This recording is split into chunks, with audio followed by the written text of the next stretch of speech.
their technology, we're a group dedicated to defending civil liberties in the digital age. We see many problems with this bill and thinking that lies behind them, problems that we describe in our written submission. And today I want to concentrate on just a few of those that are particularly central to our group's reasons for existing.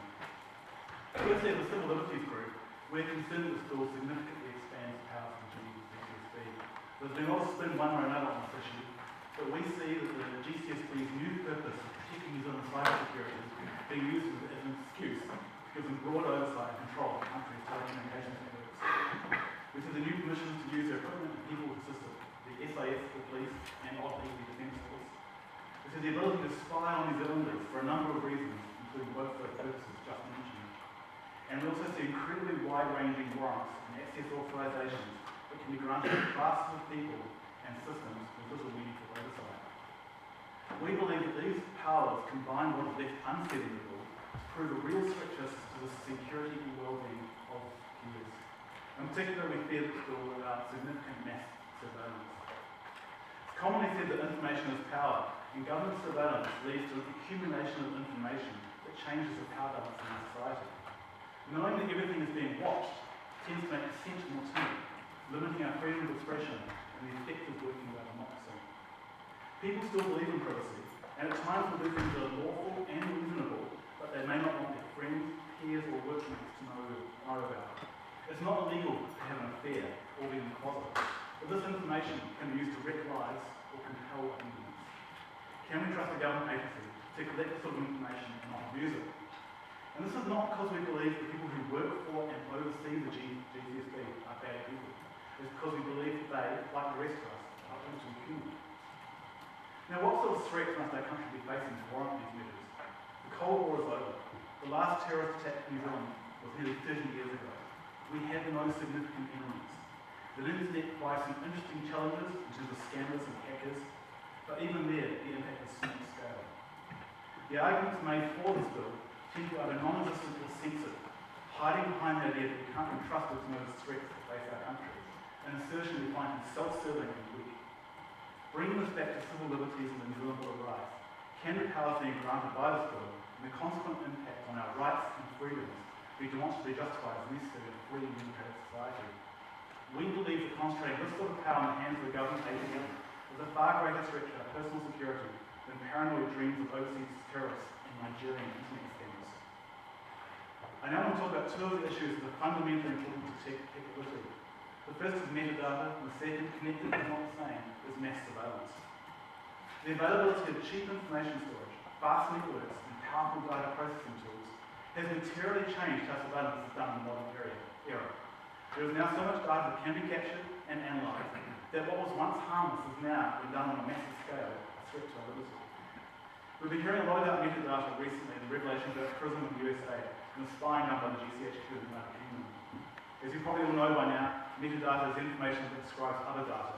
And the phone call, it's the conversation is regarded as the data of the numbers called, when it was, how long they talked for, where they were when they talked about it, etc. is regarded as the metadata. Some people take the view that metadata isn't important or doesn't deserve protection.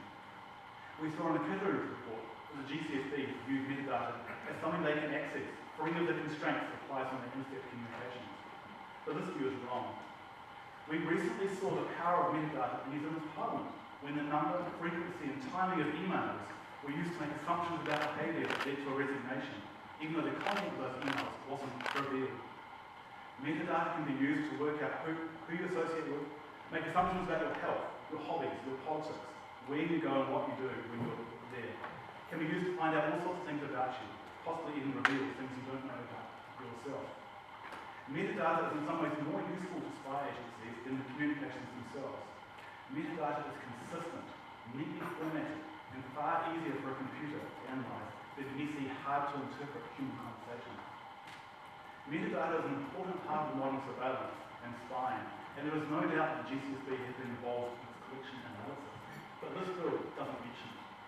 It doesn't clarify the rules around when and who the GCSB can collect metadata about. There's no mention of where they can and can't get it from, or how long they can keep it, or anything else. There's no indication that Kitteridge's recommendation that metadata be treated the same as communications has been accepted. The second thing enabled by our new and cheaper technology is mass surveillance. the ability to collect communications and metadata about everything. Why bother targeting when you can collect everything easily, store it cheaply, and then mine that stored data for instant correlations?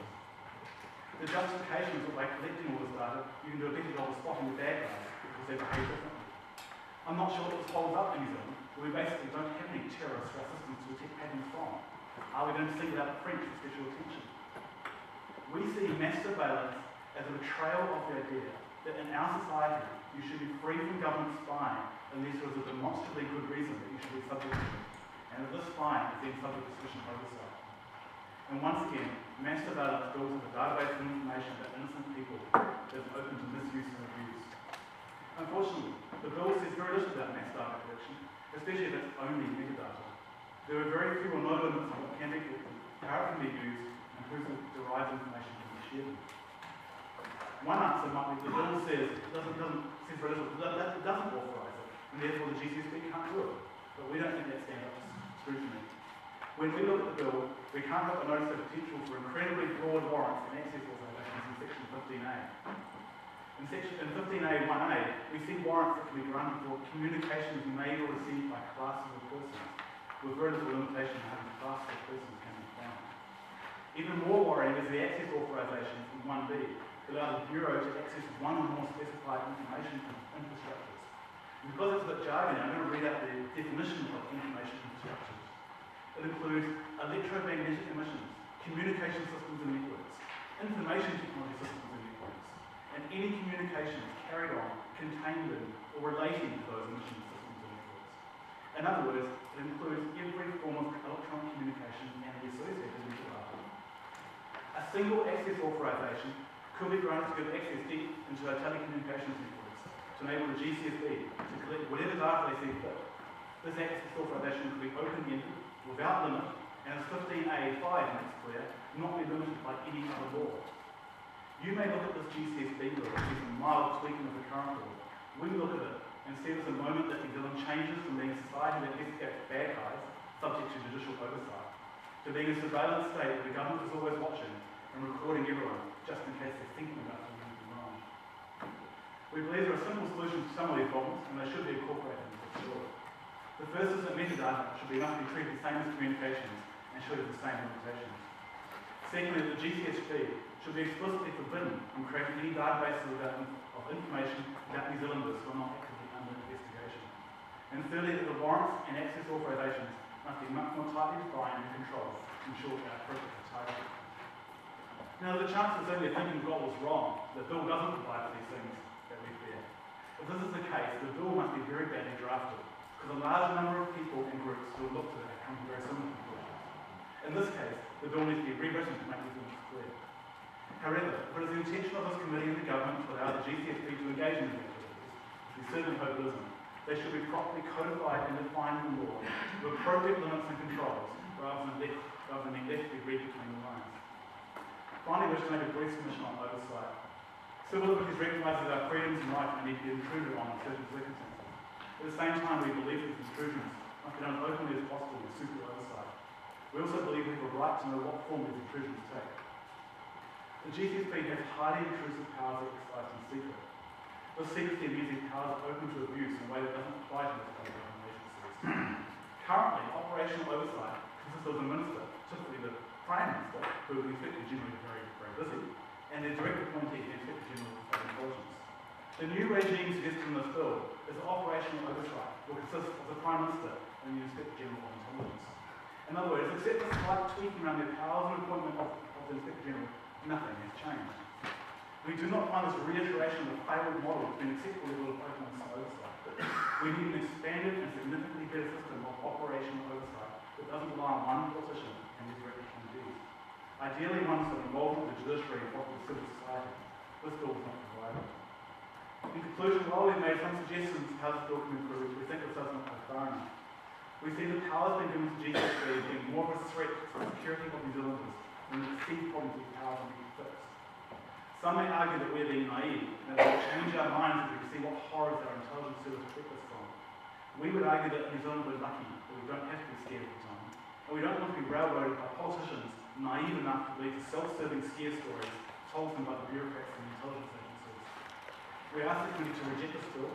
We believe New Zealand needs a full inquiry into what we want our intelligence agencies to do and the powers that we need to give them.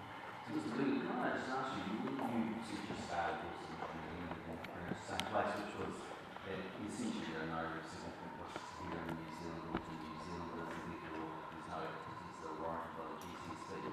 Can you tell me what document you are researching that from, or is that just an assumption? Actually, counted all the terrorist strikes in New Zealand over the last 30 years, and I came up with one. That's actually a pretty good start. Do you think there's a possibility that risks to New Zealanders are averted through the actions of understanding those that might undertake terrorist quality? That's just public interest. I suspect it's very unlikely, and if it was actually happening, I would expect the GCSB to be telling us all that. Right, so in the event that you were wrong and there was terrorist activity, there was an action which led to the death of New Zealanders, what would your response to those families be? I don't know why there should be a response. I mean, there are terrorist activities in very highly spied on countries that can't stop by intelligence agencies. So you would want the response? We're sort of putting a hypothetical. There was a bomb, just hypothetically, there was a bomb at the airport and some people died. You don't think you should And your hypothesis is that the GCSB would be able to stop that or has stopped that in the past? No, I'm just simply asking a question. If you don't think they play a role, you don't think there should be a response. And is that's the response of the Prime Minister today, is to say, I don't know, responding to them for that information to them to see if there's a threat. That's the right line. I don't think it's that. There seems to be conflating the idea that if anything bad happens, these powers must stop. I'm not talking about whether you could or would always stop them. I'm talking about in the event that you don't bother to. In the event, you could possibly apologise for not putting cameras in everyone's homes, saying if we'd had cameras in everyone's homes, we would have spotted those terrorist problems. That's a meaningless question. No, it should be no GCSB at all, because there's no problem at all. And as we have a GCSB, you're suggesting in your evidence that they're self-serving bureaucrats and tell the politicians what they want to know to keep them in business. I believe it's all bureaucrats have certain self-serving elements. That's partly how they work. But the thing is that we know that the GCSB has been spying on foreigners. That's not really the question, though. So we define the question on that. What you're saying is that there shouldn't be a GCSB. There's no need to be eavesdropping on anyone. And anyway, the GCSB are self-serving bureaucrats that are telling the politicians what they want to hear to keep them in business. I believe that surveillance firms should be targeted and done under judicial oversight, judicial or other meaningful oversight, not being broad brushstrokes and getting conflicting information. It wasn't actually what you said, though, was it? Right? It wasn't actually what you said, though, was it? I believe it was. Mr. Chair. Sure. I mean, as I understand the kind of what you're saying is you're looking about facilitating mass surveillance. Yes. And your view is that the bill facilitates mass surveillance by the GCSB. Now, just on the metadata, now that's interesting because we've been told not to worry about metadata, but your argument is that metadata actually is very powerful. And for example, you give some examples here. You might also talk about journalists who are investigating something. If the GCSB was able to track what they were doing, they could figure out what they were investigating and so forth. And of course, we've had the most recent example with Mr. Peter Dunn and the use of his metadata off the parliamentary email system. So your argument is that the metadata matters and we need to treat it the same as any other kind of communication. Absolutely. We recognise there is a purpose for spy agencies, same as the police have a purpose in doing surveillance and interceptions and so on. We think it should be done under oversight and so on, rather than being a sort of broad brushstrokes allowed for a broad collection of data allowed for in this bill. So like the legislation in the advisory committee, you would be much more supportive if there was proper independent judicial oversight of warranted process rather than the GCSB being able to, in an unwarranted way, just go and spy on people. Absolutely. Could I just clarify, in the bill here under A and B, it says to gather information about information infrastructures. Could you just elaborate about information infrastructures? I mean, is that synonymous with metadata? Information infrastructure is much wider than that. I actually read the definition for it, and basically information infrastructures includes every telecommunications, every system in the country. It includes every computer system in the country. It includes every mobile wireless communication system in the country. And it includes communications that are held on those. In your opinion, is this, the way that this information is collected and stored, is it at risk of being shared outside of New Zealand as a result of this legislation? I struggle reading the legislation because there are some limits in there, but there are also many exceptions, and I couldn't give a definitive answer on that because I get lost in it. Thanks much. Thank you.